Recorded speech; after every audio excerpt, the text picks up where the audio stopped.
I want to start this video off with a little question and answer. Who is familiar with the Yeast series? Okay, who's familiar with Hide Glide? Alright, good. Now who's familiar with Lagoon? Anyone? No? What about you in the balcony? You? Okay. Well, today we're going to be looking at Lagoon, a game that me personally, I have a huge soft spot for. Lagoon combines real-time action gameplay with RPG elements. But, what makes this cookie-cutter RPG so interesting? Let's find out. Over the lifespan of the Super Nintendo, there were a staggering 721 games released in North America. How could anyone remember them all? Well, I'm going to try to fix that. This is Forgotten Games, a series where I showcase the games that slipped under your radar and should be given a second look.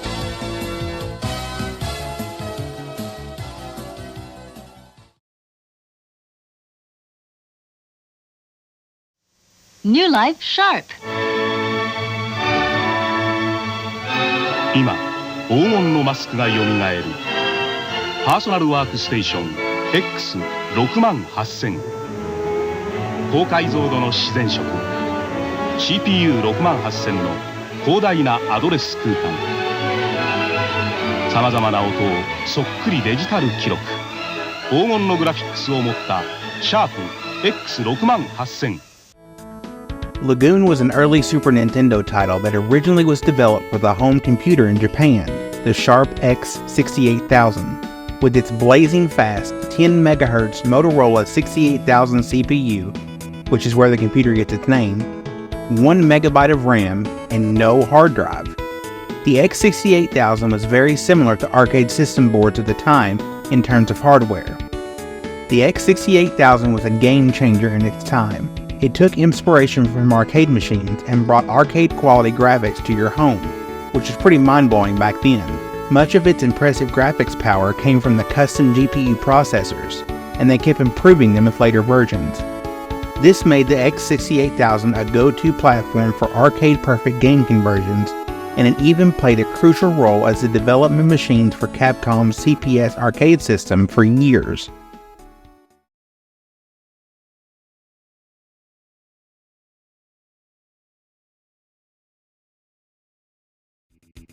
Lagoon was released early in the Super Nintendo's lifespan to little fanfare, which is probably why the game isn't as well known. The X68000 version of Lagoon boasts several distinctions compared to the more prevalent Super Nintendo release. It incorporates animated cutscenes to bridge the gameplay sequences,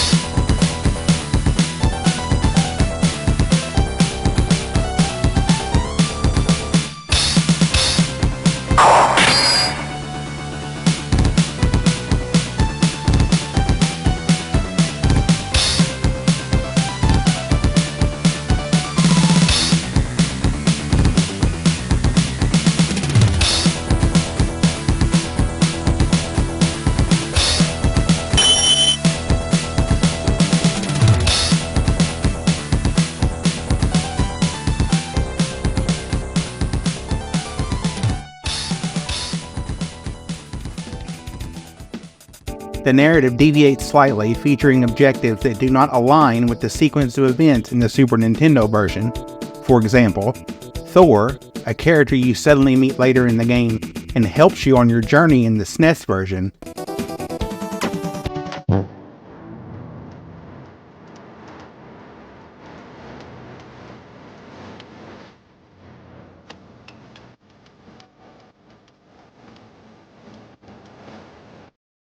actually does not join you in the Sharp version because he's the villain. Another difference that I found interesting is your movement speed in the Sharp version is much faster than in the Super Nintendo version.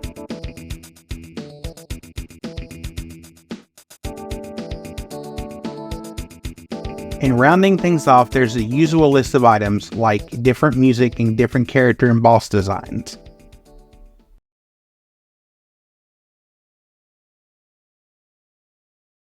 Lakeland is a prosperous country, full of many people and their families. All was great until... Everything changed when the Fire Nation attacked. No! I told you that was a different story. No, go away. Something bad happened. It seemed that Lakeland is having a bit of a water problem. Muddy water. An evil being known as Zera has polluted all of Lakeland's rivers and lakes, making people very sick and some dying. He does this in the hopes of releasing the evil spirit which is hiding underneath Lagoon Castle. So Zera lifts Lagoon Castle into the clouds to where no one can reach it. With all this, Lakeland needs a hero. That hero is named Nasir, the champion of light. Nasir must go through many lands, challenge many monsters, and meet many people who will help him on his quest. A lot of folks tend to have strong opinions about Lagoon, and the gameplay is where most of the criticism lands. Your role is to guide Nasir through a variety of towns and dungeons, engaging in battles against monsters and taking on bosses. It incorporates typical RPG elements, such as experience gain and leveling up, which in turn enhance your character's stats, just like a cookie-cutter RPG. However, there's a notable drawback when it comes to your primary form of attack, the sword. It's quite lackluster, given its minuscule size, making it challenging to successfully strike enemies without causing self-harm. People have even come up with funny nicknames for the sword in Lagoon, like the Swiss Army knife or butter knife. This is because Nasir's swords have a pretty limited range, which means you need to get up close and personal to take down your enemies. Essentially, it leads to close-range battles.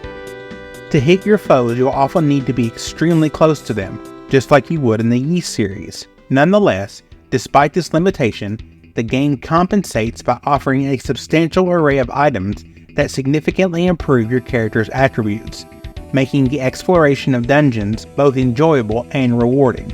Despite the limited range, it's still relatively easy to dispatch most of the regular enemies in Lagoon. While you can upgrade your swords, each upgraded sword is noticeably stronger than the previous one, but all look exactly the same when in use. For instance, the magic sword takes fewer hits to eliminate enemies compared to the silver sword. The force sword is even mightier than the magic sword.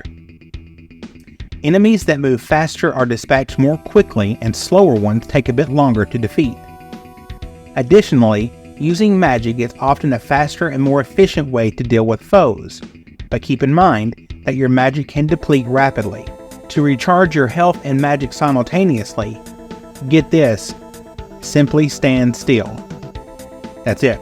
Also, as Nasir levels up through enemy encounters, his maximum health and magic capacity increase. Lagoon's gameplay combines mechanics from Ys and the Legend of Zelda series. The original Sharp 68000 version employs bump combat from the Ys series, while the Super Nintendo version adopts sword-swinging mechanics from the Legend of Zelda. You can also obtain 5 sets of shields, armor, and power rings, with the first power ring available in the second cape. Power rings can be especially helpful in boss fights. One of them prevents your health from depleting when hit by enemies, while another boosts both your health and magic. You can also use magic after the first boss with various elemental types like fire, water, or grass. The game introduces substantial magical abilities that are considerably more enjoyable to employ compared to the sword. Players have the opportunity to combine 4 different crystals and staffs, resulting in the creation of unique and engaging magic attacks. These magical abilities enhance the overall experience of combat and add depth to the gameplay. Additionally, the game features a natural regeneration system for magic points, although the rate of regeneration is a bit sluggish, ensuring you have a reserve when needed. Lagoon offers a couple of unique features not commonly found in Super Nintendo RPGs. First, you can practically heal yourself anywhere in the game, which is quite handy since healing items are rare. When low on health, just stand still to recover. It's a good idea to clear the area of enemies before healing though. Second, you can save your progress almost anywhere. However, you can't use magic in boss fights or heal yourself in boss rooms, making boss battles the game's most challenging aspect. There is a power ring, however, that allows healing in boss fights later in the game, but you don't obtain it until much later on. Each distinct area within the game hosts a major boss to encounter. However, these boss battles are often the least enjoyable aspect of the game, as they frequently require substantial level grinding. This is mainly due to the significant demand for high health points. The story in Lagoon is pretty straightforward, and the game is relatively short compared to the longer RPGs you typically find on the Super Nintendo. When it comes to graphics, the SNES version of Lagoon doesn't quite measure up to the sharp 68000 version, but it's worth noting that the X68000 was a much more powerful system. Still, even by Super Nintendo standards, Lagoon's visuals aren't all that impressive. On the bright side, there's a good variety of monsters, some of which have cool appearances, featuring bosses which are included but not limited to manticores and strange octopus creatures, add an interesting twist to the game. Nasir's magic effects are also well done, leaving me to wonder if Kemco had ambitious plans for the game, but perhaps ran into budget constraints. The story in Lagoon didn't make much sense to me as a kid. The premise is simple enough. The water in Lagoon Castle has become tainted, and Nasir needs to investigate the problem. However, many of the plot-related events felt like they were introduced out of the blue. After discovering there's an English patch for the X68000 version, it turns out that a lot of the dialogue was cut from the game. While some of these cuts were likely due to Nintendo's family-friendly policy, a significant amount of harmless yet important dialogue was also removed. In fact, many of the changes that were made affect the story, especially the ending, making it almost entirely different from the original. That being said, Lagoon does have its moments that shine. I mean, have you heard the soundtrack?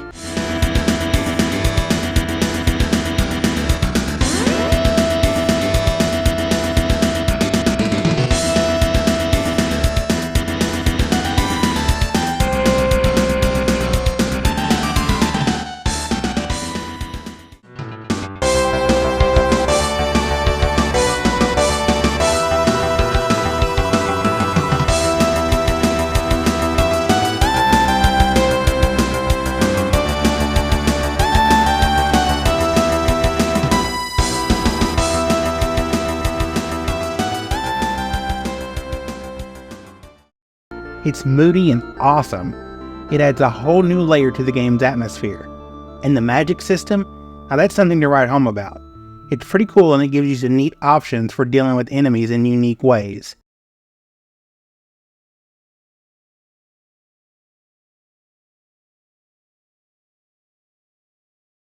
As I mentioned earlier, I've got a huge soft spot for Lagoon, mostly because of this specific memory from when I was a kid. I must have been around 5 years old when Lagoon first came out, and I vividly remember the first time I played it at a friend's house.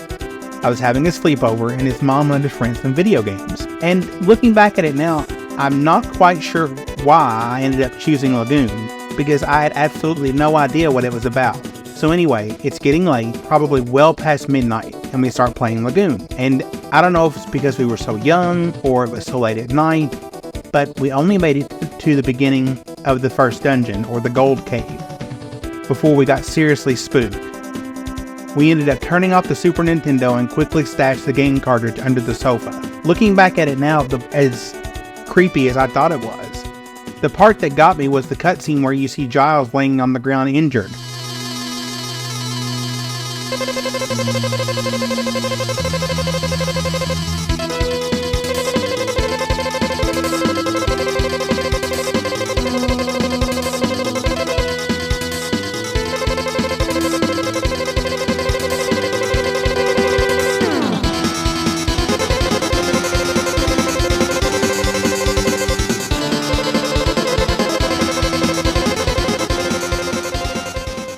I can't explain why it scared me so much, but it definitely did.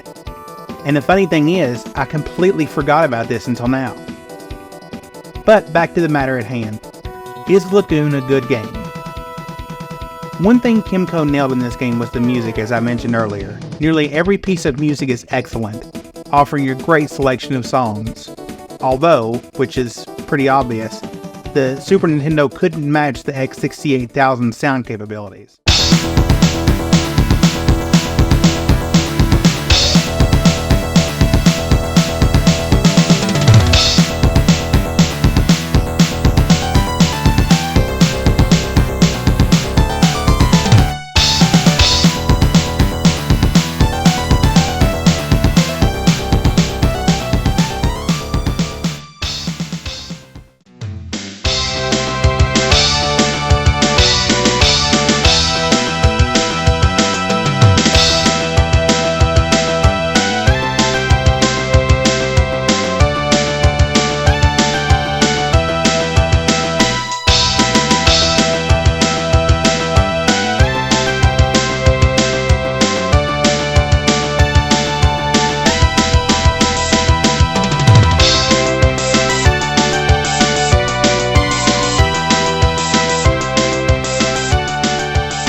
but the port still sounds good in its own way.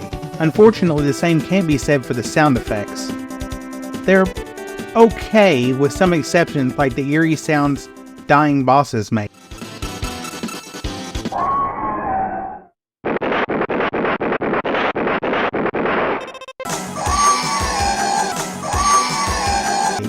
But some sound effects are missing. The most notable omission is the sound Nasir should make when he gets hit. It's unclear why this was left out, but having an auditory cue to remind the player that Nasir is taking damage would be helpful. Kemco also did a decent job with the controls for the most part. They even seem to have improved Nasir's jumping mechanics by making his jumps more floaty than in the original. The new jumping mechanics make more sense from a lore perspective, since Nasir is supposed to be an apprentice wizard, and it makes sense that he can slow his fall. However, they managed to mess up something with the user interface. It takes about a second for the inventory screens to display after you select it.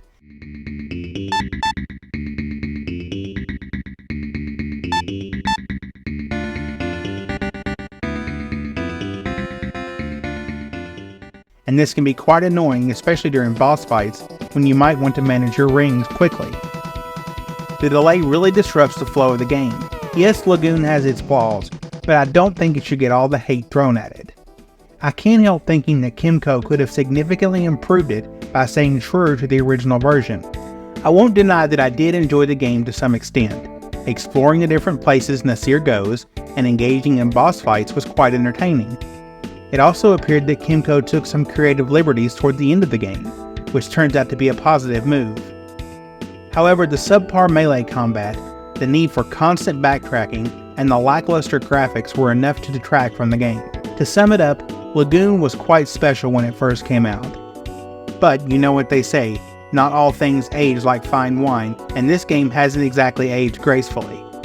It's still playable, but I wouldn't call the gameplay a smashing success. The biggest hiccup for me would be the graphics. They're just a tad too bland, making a bit of a challenge to find your way around those dungeons. So if you've never played Lagoon, or you have and didn't like it, give it another chance. You might be surprised with this relatively overlooked game. Hey everyone, thank you so much for watching. Have you played Lagoon? Have you heard of Lagoon? Does it look like something you'd want to play? Let me know in the comments below.